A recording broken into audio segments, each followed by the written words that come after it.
Who did Peter confess that Jesus was? This is the question that we seek to answer today as we continue our verse-by-verse study of the book of Mark on Walking Through the Bible.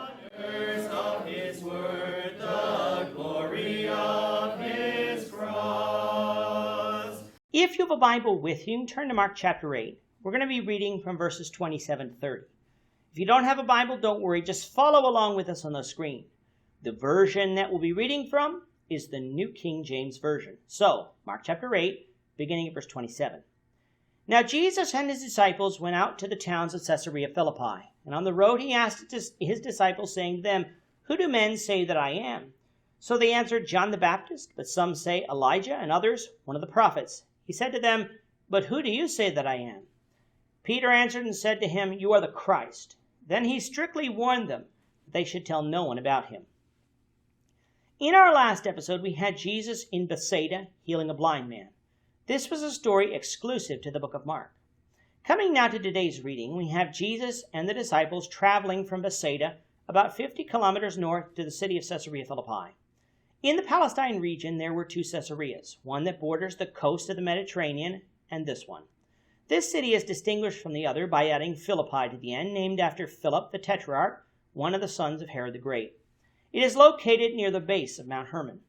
While near Caesarea Philippi, he asked his disciples, "Who do men say that I am?"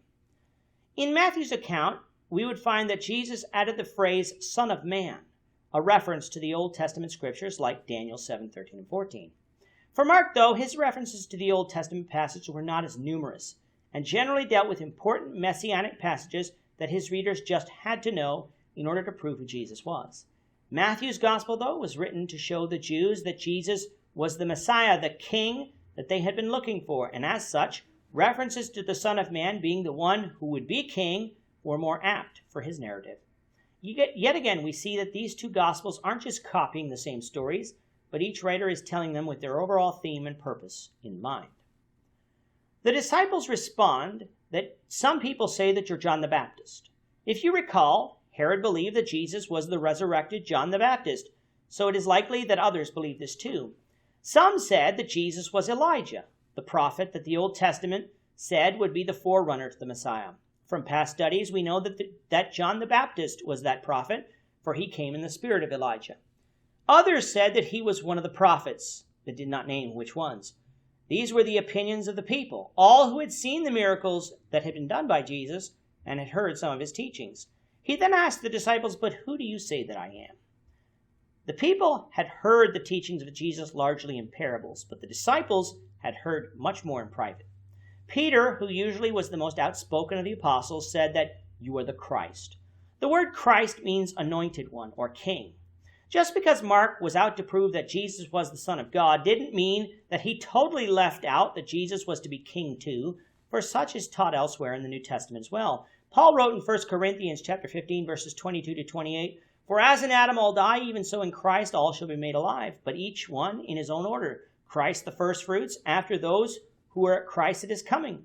Then comes the end, when he delivers the kingdom to God the Father, when he puts an end to all rule and all authority and power. For he must reign till he has put all enemies under his feet.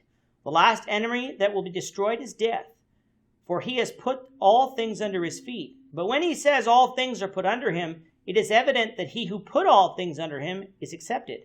Now when all things are made subject to him, then the Son himself will also be subject to him who puts all things under him, that God may be all in all." The book of Mark was written at a time when Paul was going around teaching this very thing. And so even though Mark would not focus on the aspect of Jesus of being a king a lot, the idea would not be foreign to his readers, even Roman ones.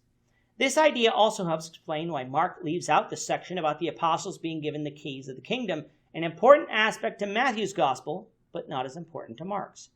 Both stories, however, paint the same picture of Jesus. Peter didn't identify Jesus as one man in the book of Matthew and another man in the book of Mark.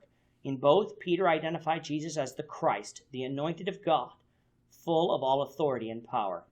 However, the world was not yet ready to hear that confession, so Jesus told the disciples not to reveal this fact. It would not be long until they would reveal this fact, though, for we're likely now in the final year of Jesus' ministry by this point in time. Therefore, come the day of Pentecost the following year, Peter would preach his sermon declaring that God had raised Jesus from the dead and made him both Lord and Christ. Just as Jesus wasn't going to die before the time, he wasn't going to be made known as king before the time, a point that we sometimes need to be reminded of. With that, our time is up for today, the Lord, and we hope you'll join us for tomorrow's discussion of Mark chapter 8, verses 31 to 38, as we continue our walk through the Bible, one verse at a time. Thank you for watching today's episode. We hope that you found it edifying and ask that you not only subscribe to our channel and podcast, but that you like and share this episode among your friends so that the saving gospel of Jesus Christ can go out to the whole world.